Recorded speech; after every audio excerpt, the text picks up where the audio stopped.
Salut tout le monde, c'est Kirby54, j'espère que comme d'habitude vous allez super bien. On se retrouve pour un nouvel épisode des Foodie Bay. Mais on va changer de procédé pour aujourd'hui.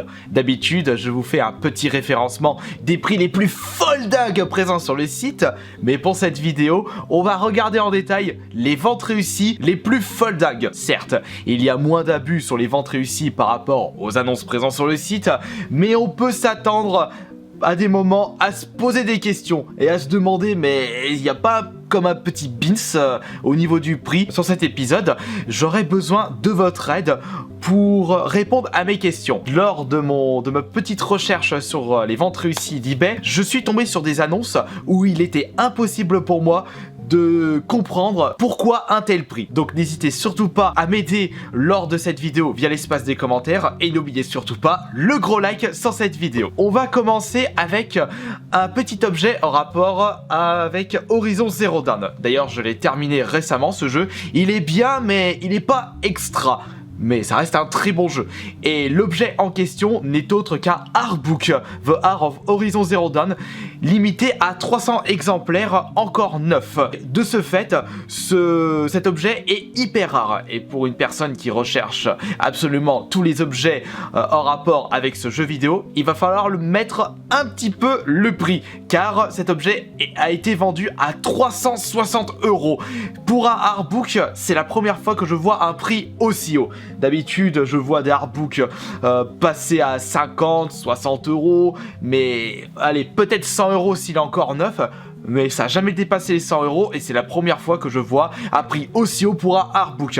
Peut-être que c'est le fait qu'il a été seulement édité à 300 exemplaires. On va passer à une Nintendo Switch. Là, ce sera plus facile pour moi de savoir si c'est une bonne vente ou pas. Une Switch avec 3 jeux vendus à 400 €. Alors que c'est d'occasion, je trouve que c'est un petit peu cher pour une vente réussie eBay. Certes, on a le droit à Mario Kart, un Zelda, ainsi qu'un Bomberman, mais le prix neuf de tout ce tralala, il y en aurait bien pour 440 €. En plus, c'est de l'occasion. La personne économise seulement 40 €. Bon, les frais de port sont offerts, mais je ne pense pas que la personne qui a acheté ce lot ait fait une bonne affaire. Autant l'attendre un petit peu, surtout dans le cas où c'est de l'occasion. Ah bah là, j'ai besoin de votre aide. C'est en fait un compte Dofus d'une valeur de plus de 800 millions. Vendu à 450 €. On va peut-être regarder en détail le contenu de ce compte et vous pourrez me dire dans l'espace des commentaires si ça vaut le coup ou pas. Je vends mon Sadida 200 full opti PVP avec mode 1vs1, 3vs3 et 5vs3. Donc déjà pour moi c'est du charabia car je n'ai jamais joué à Dofus. Le stuff comporte les Dofus, voile jet parfait Exopéa, une dizaine d'Exopéa et PM différents, plusieurs modes full opti, un mode feu. Encore une fois là je comprends rien du tout à tout ce charabia. Je sais même pas si ce sont des compétences du contenu extrêmement rare où il faut passer limite 500, 600 voire 1000 heures sur le jeu pour pouvoir les débloquer. IOP 200, c'est bon je comprends rien. Bon dites-moi en bref si ce compte Dofus valait le coup ou pas, car je vous rappelle que ce compte a été vendu pour 450 €. C'est quand même une certaine somme. Mais si la personne a passé presque 1200, 1300 heures sur ce jeu, ça peut peut-être valoir le coup. Mais est-ce que c'est bien d'acheter un compte déjà full maximisé et de pas avoir ce petit plaisir de recherche et d'essayer de faire le plus de quêtes pour améliorer progressivement sa petite team comme si c'était un petit bébé gaming? Je sais pas, moi je comprendrais pas les personnes qui achètent des comptes ultra stuffés de Dofus. On va continuer les comptes stuffés avec cette fois-ci un compte World of Warcraft. Attendez, je vais leur dire un compte World of Warcraft. Ce compte a 10 ans et il a été vendu également à 450 €. On regarde en détail le contenu de ce compte avec 3 levels 110, un rogue 930, un guerrier just EP, un prêt de 910, 54 traits ombre, 60 traits assa pour le rogue, quelques rerolls. J'abandonne, là aussi c'est du charabia pour moi car je n'ai jamais testé, tout comme Dofus, World of Warcraft. Vous pourrez me dire du coup dans l'espace des commentaires, tout comme le compte Dofus, si ce compte World of Warcraft valait le coup ou pas. Bon, 450 € c'est quand même une certaine somme. Mais on va passer maintenant à un collector d'une valeur de 470 €. Et ça c'est pas une petite somme pour un collector sous blister, c'est en fait le Project Cars 2 édition Ultra Collector sur PS4. Comment se fait-il qu'un collector qui est tout récent c'est vendu à plus de 400 €. C'est la première fois que je vois un prix aussi haut pour un collector hyper récent. Et on rajoute en plus 30 € de frais de port, ça fait 500 € le lot. Et je ne sais pas, là aussi c'est incompréhension pour moi. Je suis déjà tombé sur des collectors à 950 ou 1000 €. Je pense par exemple à, comment il s'appelle, c'était Dark Souls 3.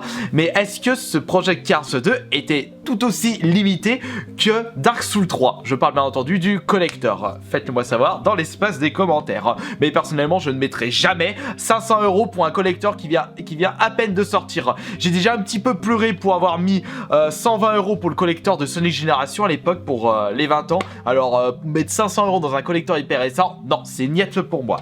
On passe à la suite avec un autre objet vendu à 500 €. C'est en fait une Nintendo Wii U et c'est le pack qui est le plus rare à l'heure actuelle et qui va très certainement être le plus convoité d'ici les prochaines années. C'est tout simplement, sans surprise, le pack Zelda Wind Waker, car il ne faut pas oublier que cette Wii U possède un petit design qui propre à lui. C'est en fait le gamepad aux couleurs de Zelda Wind Waker. Et ce que je trouve dommage sur ce collector, c'est qu'on n'a pas le droit à une console avec un design collector. Il y a juste le gamepad qui a été modifié pour la sortie de ce Zelda Wind Waker HD. Ce que je trouve dommage, mais c'est sans surprise que ce pack est parti à 500 €, sachant qu'il est encore tout neuf. Et dire que je l'avais vu près de chez moi à 300 €, je pense qu'il est parti depuis tout ce temps. On passe à la suite avec, encore une fois, j'ai besoin de votre aide, c'est le compte Clash of Clans à 500 €. On va regarder en détail ce compte. TH11 maxé, mur maxé, troupe voire photo, reine 45, roi 45, mage 20 en cours, maxé. Base ouvrière 5 maxé, passage au 6. Jamais testé Clash of Clans, je ne peux pas vous dire si ça vaut le coup ou pas. C'est à vous de répondre à cette question dans l'espace des commentaires. Ouais, j'ai vraiment besoin de votre aide durant cette vidéo. On va passer maintenant à la suite avec une figurine ultra rare. Sans surprise, encore du Zelda. Cette hype de Zelda ne s'arrêtera jamais. Elle continuera tout le temps à monter car Zelda restera aux yeux de beaucoup de joueurs la meilleure série de tous les temps. Il n'y a qu'à voir la cote de certains objets, jeux, consoles Zelda pour voir que la hype a toujours été aussi haute. Et c'est le cas par exemple de cette Game Watch Zelda que je vous avais présentée il y a, je crois, oui c'était la semaine dernière. Et donc comment se fait-il que cette figurine de Sheik a été vendue à 500 €? Peut-être parce que elle a été éditée à seulement 2500 exemplaires. C'est vrai que quand on la regarde en détail, cette figurine elle a vraiment de la gueule. Elle est très classe.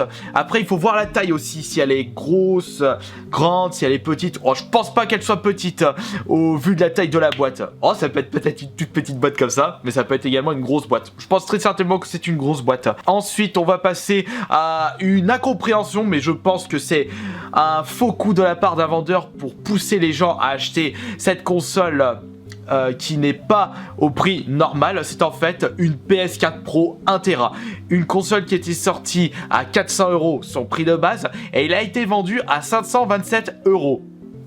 Là aussi je ne comprends pas, alors qu'on peut encore en trouver pour moins de 400 € sur Amazon, sur d'autres sites.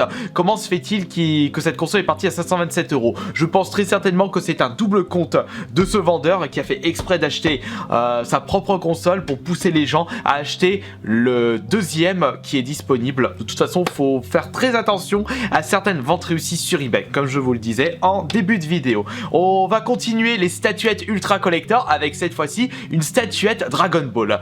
Piccolo ainsi que Sangohan dans une position très badass. C'est une figurine assez classe, mais elle a été vendue à 599 €. Là aussi il y a une grosse hype où j'ai loupé un épisode pour les figurines Dragon Ball. Ah, c'est très certainement encore une fois une édition limitée. C'est vrai que si on regarde en détail la figurine, il y a beaucoup de détails.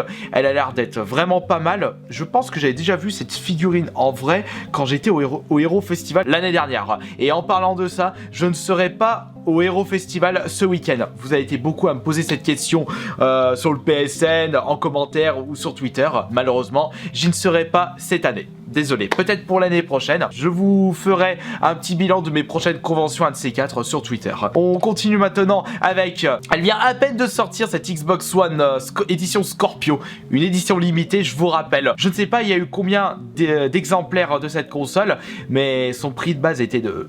ouais, c'était 400 ou 500 euros. Je ne sais plus, mais dites-vous que l'avoir vendu à 700 euros, il y a comme une couille dans le pâté. Dès qu'on touche à des éditions limitées, quelle que soit la console, quelle que soit la série, il y a des gens qui vont se permettre de revendre leurs produits plus chers pour essayer de récupérer un petit peu de sous. Mais il faut faire attention à cette vente réussie. Maintenant, on va passer à quelque chose que je n'ai jamais compris. De plus en plus de joueurs sont en train d'acheter des skins sur CSGO et il y a certains skins qui peuvent valoir très très cher. Et il va falloir m'expliquer pourquoi des couteaux random peuvent partir à 1000 euros sur eBay. Et ce vendeur a déjà vendu 18 packs à travers cette annonce. Pourquoi un prix aussi haut pour des skins de couteaux? Est-ce que ces objets ont quelque chose de très spécial? Est-ce que ça augmente vos capacités dans le jeu? Ou c'est juste un skin, une couleur de couteau? 1000 euros? Vous pourrez me dire plus d'infos dans les commentaires s'il vous plaît. On continue avec un produit de H1Z1. Ça, 1000 euros. Chou blanc pour moi. Je sais pas, je comprends pas. Qu'est-ce que ce truc a de spécial encore une fois? Je pense qu'on a déjà eu pire comme la veste Ultra Collector de Resident Evil 6 à 2 exemplaires à 10 000 euros. Un truc comme ça. Bon, on va maintenant passer avec cette 2DS Pokémon jaune, partie à 1000 euros. Je pense que c'est une connerie, un coup monté de la part d'un vendeur et d'un acheteur pour gonfler le prix de cette console. Mais j'ai regardé un petit peu les prix de celle-ci sur Amazon et la moins chère c'est 800 euros. C'est incroyable comme ce pack a pris une valeur. En plus, j'en ai vu le jour de sa sortie, j'en ai vu des tonnes au Carrefour, à Micromania et tout le monde s'en branlait. Son prix normal c'était je crois 100 ou 150 euros et maintenant si ça vaut vraiment 1000 euros, je pense qu'il y a certaines personnes qui vont se faire une belle marge avec cette console. Prenez par contre cette annonce avec des pincettes. Je suis persuadé que vous pouvez trouver cette même console pour 2 fois moins cher. Et même 500 euros, je trouve que c'est un prix abusé. Et j'espère que ce nouvel épisode des Foodie Bay vous aura plu. C'était un épisode un petit peu plus posé et basé sur des ventes réussies. Et si vous désirez un nouvel épisode mais sur les ventes réussies plutôt que sur des annonces complètement improbables, n'hésitez surtout pas à me le faire savoir dans l'espace des commentaires. Sur ce, je vous dis à la prochaine pour une prochaine vidéo. Salut et merci beaucoup.